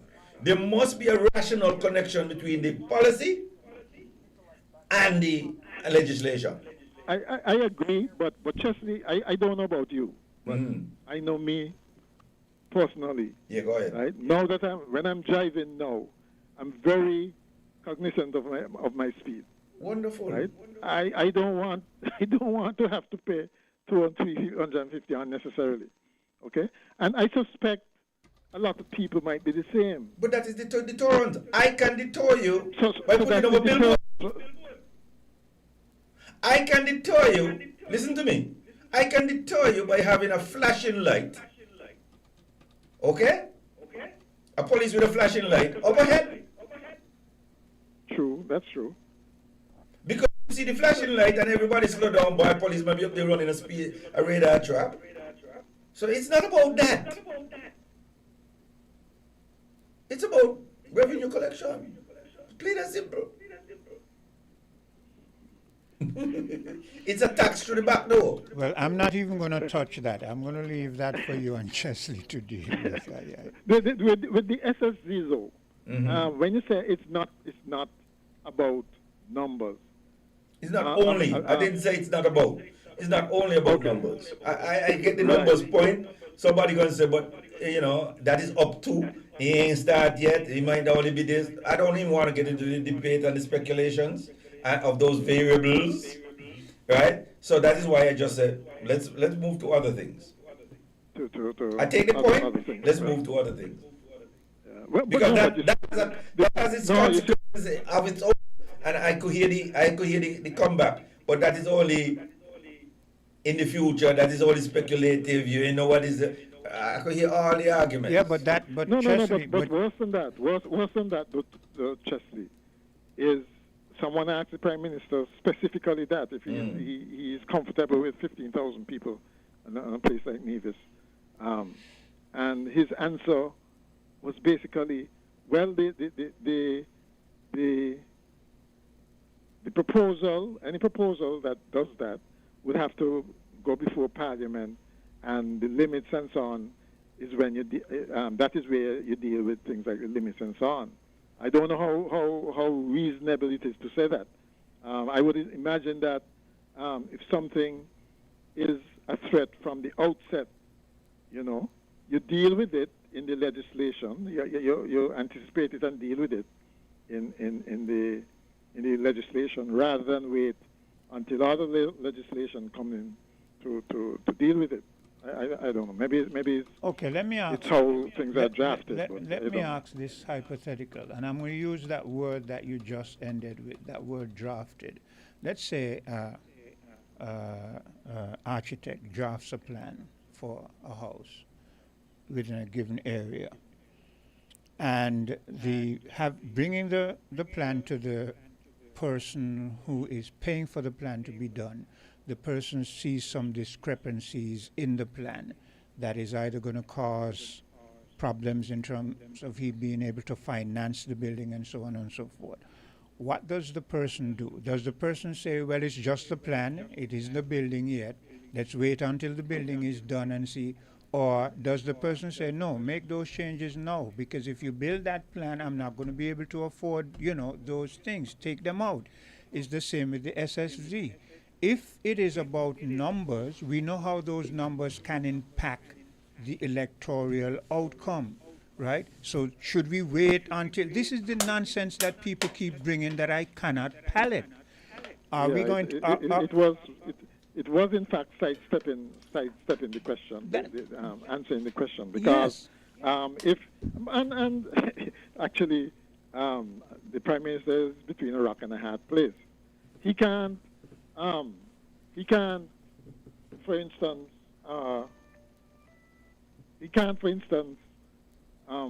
go against something that the premier is all gung ho for. That's going to cause political problems, right? And so I guess his best answer was to deflect in the way he did. But if he deflect, it still has a cost that we the people are going to pay. If he deflects, yes, of course. If he deflects and this thing goes into place, from our perspective right now, this thing seems to be more of a residential prospect than an economic development for us. That is how it looks. So are we supposed to wait until it goes on the ground and then see otherwise?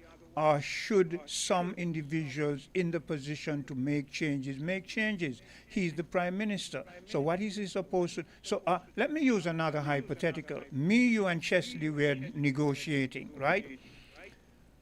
I come up with something and it is not... You and Chesley are not comfortable with it. Are you all supposed to just not tell me anything and let it go to fruition, or should we not hash it out? No, they've made some serious errors in this whole thing. And to me, because they're having difficulty figuring out an exit strategy, an off-ramp, they're doubling down, right? And I think that's the worst way to deal with backlash, with a problem like this. Yeah, I agree. Once you start saying things that, well, you're not going to repeal, and drawing lines in the sand and those kind of things, especially when it started wrong, when you weren't inclusive from the start, you're just digging yourself deeper into But let me ask you this, Mr. McMahon. Are you like myself not aware of that period when the Prime Minister was trying to distance himself from it? Are you I was aware. Are you and I not aware of points where the Attorney General was trying to distance himself from it, where he sat in here and he said, the Nevis part, let's don't go into the Nevis part. So how is it all of a sudden it has so much merit that no one wants to give ground?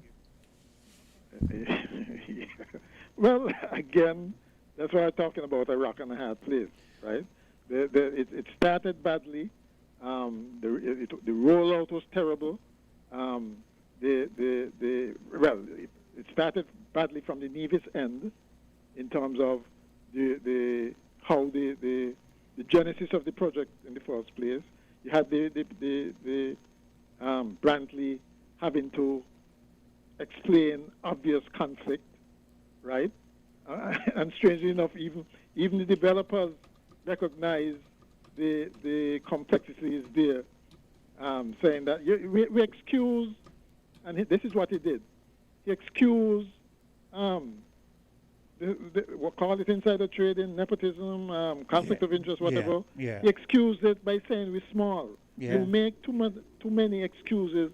Yeah, but wrong is wrong is wrong. Wrong exactly. is wrong is wrong. Okay, and so they're in this place now, where they started wrong. They know they were negotiating. They know what they were negotiating, and they know it would be controversial. That's the thing. They must have known that it would be controversial. No, they didn't think it would be controversial. Huh? They didn't think it would be controversial. You didn't think so? No, and what they did, they gave it a sleight of hand. They made sure that it was quietly done, and they thought it would have just evolved. They wouldn't have to respond. The fact that they're responding, if they knew they would have to respond in this way, they wouldn't have. They would have done it differently. Yeah, I agree. They didn't know. You think so? No. So you're telling me, if they felt it was such a great project that was being planned and so on, you don't think they would have come out and not that they felt to the people with it? But that they is really not. Felt, it's, they really felt no, it was a great project. It's not. And that is what Chesley is saying. They knew it wasn't a great thing. That is why they did the sleight of hand.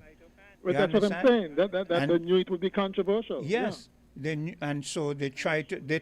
Here's what Chesley is saying. They thought it would have gone over our heads. That's what happened. Let me give you this hypothetical because I'm going to use it in terms of Mark Brantley and the cabinet. Because people have this thing that because Mark Brantley is over on Nevis and he has a certain level of autonomy and he seems to have joined with the federal parliament and they are now a collision, right?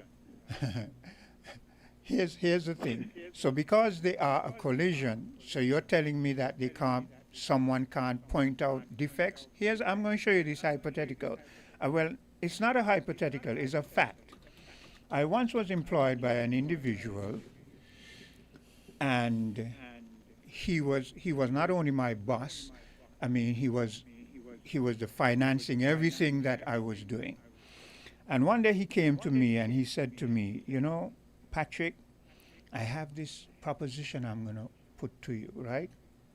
And I could see that he was a bit uneasy because he knew me to some extent, but like Chesley just put out, maybe he thought he could do a little sleight of hands, Maybe he thought how I think Patrick is and how he really is might be two different things. So he said to me, I got this thing I'm going to brief to you. I want to form this cooperative and we're going to do so and so and so.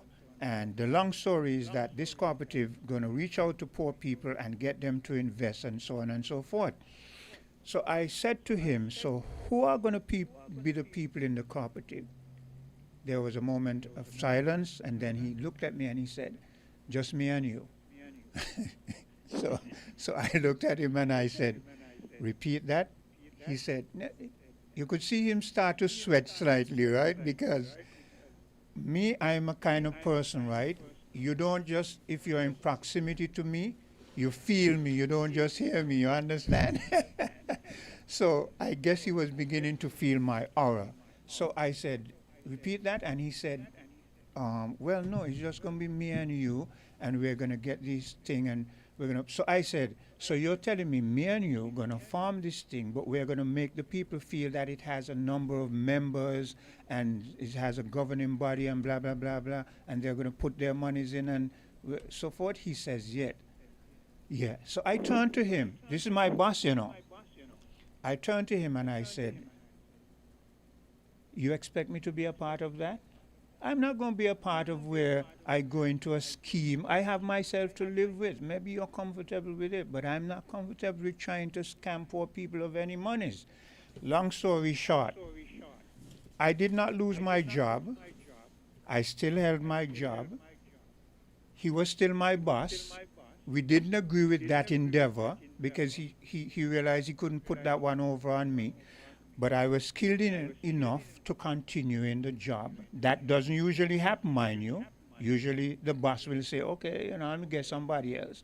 But he might have lost because they wouldn't have had my capabilities in the other aspect. I say that to say, no matter who you are involved with, if something comes up and it makes you feel uneasy, I think whether you're the Prime Minister, you're one of the ministers in cabinet, whether you're one of Mark Brantley's colleagues over there who make up the tree, somebody should have the guts to say, wait, so see if you could explain this to me. And let that person begin to, let that person begin to start to feel you. In our situation, that does not happen. I remember, for instance, when I was in the Unity administration, when I used to lambaste them about their good governance agenda. Bad governance, as it turned out to be agenda. Right?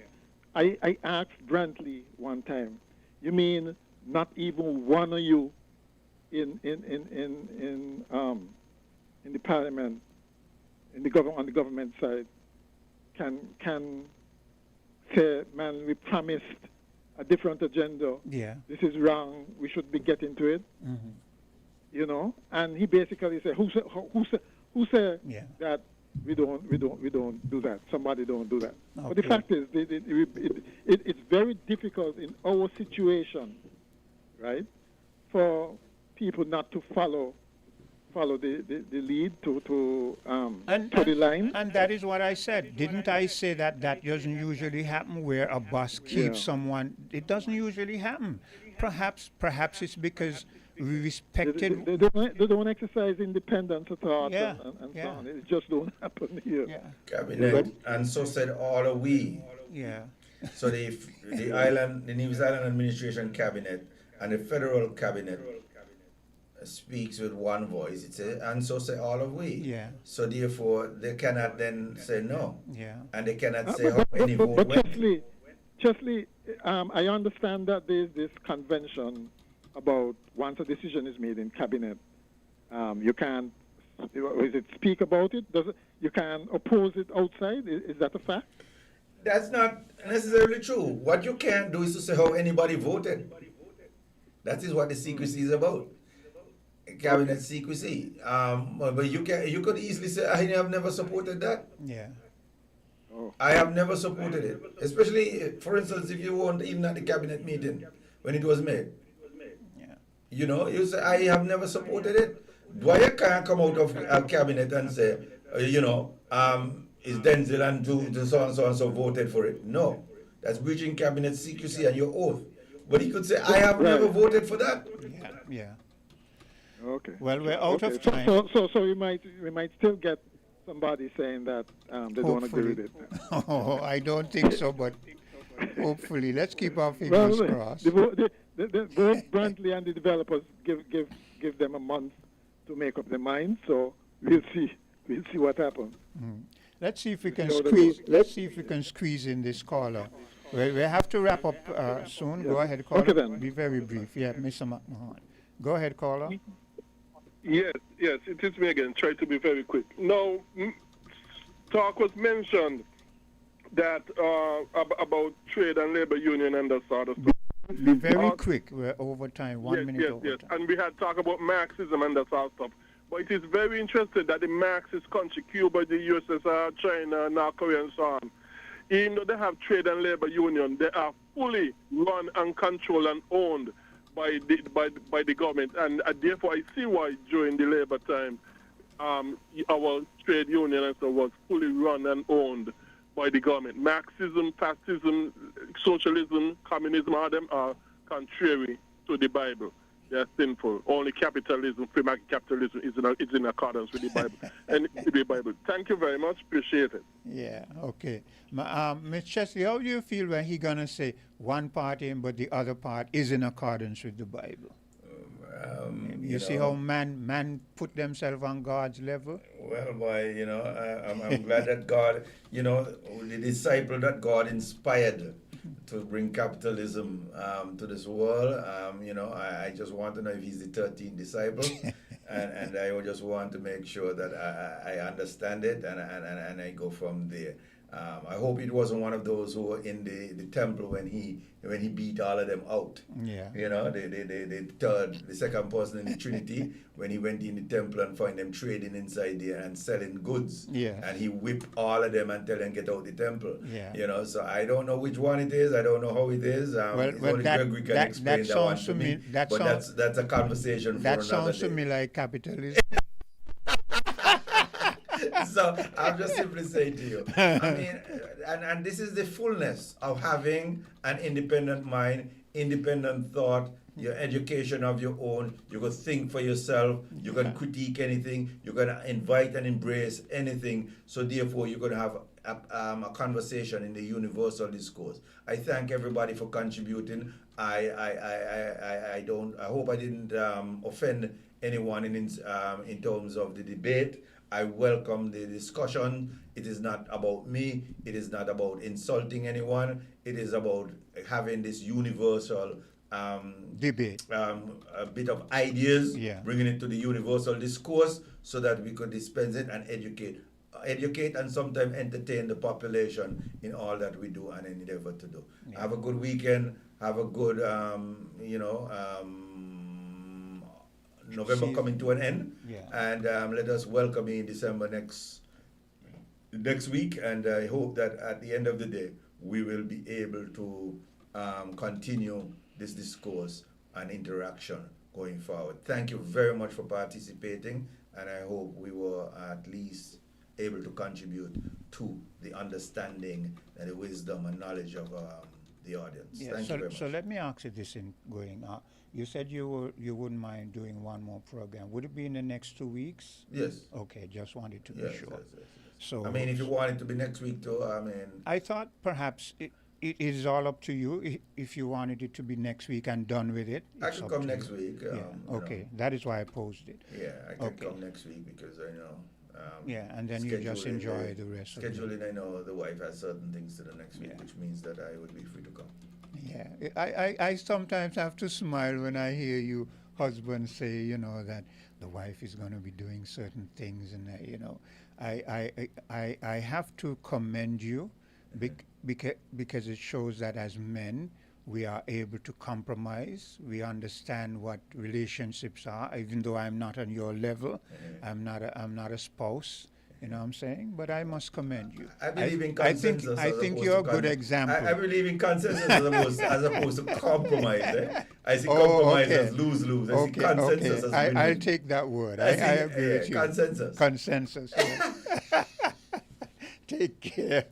Have a great day. You too, my brother. Yes. You found the sound. 98.9. Win FM.